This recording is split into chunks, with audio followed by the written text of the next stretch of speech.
The EU's top diplomat Kaja Kallas has said that Israeli strikes in Gaza go beyond what is necessary to fight Hamas, as the death toll there continues to mount. Kallas also said that the EU did not support a new aid distribution model backed by the US and Israel, which bypasses the UN and other humanitarian organizations. We don't support the privatization of the distribution of humanitarian aid. Humanitarian aid cannot be weaponized, she said. Israeli air strikes and other military actions since it resumed the war in March following a ceasefire have killed 3,924 people, the Hamas-run health ministry says. Israel says it is acting to destroy Hamas and get back hostages the group holds. Recent Israel bombardments have killed large numbers of civilians. Last Friday, an air strike in Khan Yunis killed 9 of a Palestinian doctor's 10 children.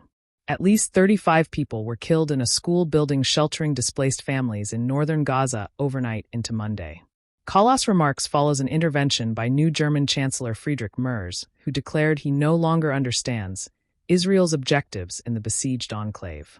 The way in which the civilian population has been affected can no longer be justified by a fight against Hamas terrorism, he said. The EU is one of the largest donors of humanitarian aid to Gaza, yet Kallas said most of it was currently unable to get to Palestinians who need it. Israel imposed a complete blockade on Gaza in March and only began allowing a trickle of aid in after 11 weeks. The majority of the aid to Gaza is provided by the EU, but it's not reaching the people as it is blocked by Israel, Kallas said. The suffering of the people is untenable. EU Commission President Ursula von der Leyen, meanwhile, described recent Israeli attacks on Gaza's civilian infrastructure as abhorrent and disproportionate. It also follows the strongest criticism yet by the UK, France, and Canada, who demanded Israel end its military offensive in Gaza. The UK later said it was suspending trade talks with Israel.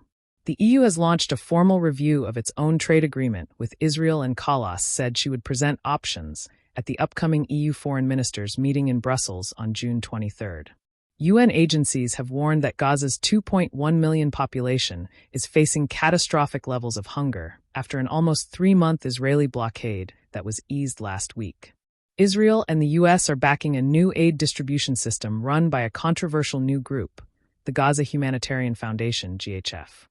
The GHF's aid distribution system uses US security contractors and bypasses the UN, which has rejected it as unethical and unworkable. The US and Israeli governments have said it is preventing aid from being stolen by Hamas, which the armed group denies doing. Meanwhile, Israeli Prime Minister Benjamin Netanyahu reiterated on Tuesday plans to relocate Gaza's entire population to a sterile zone in the south of the territory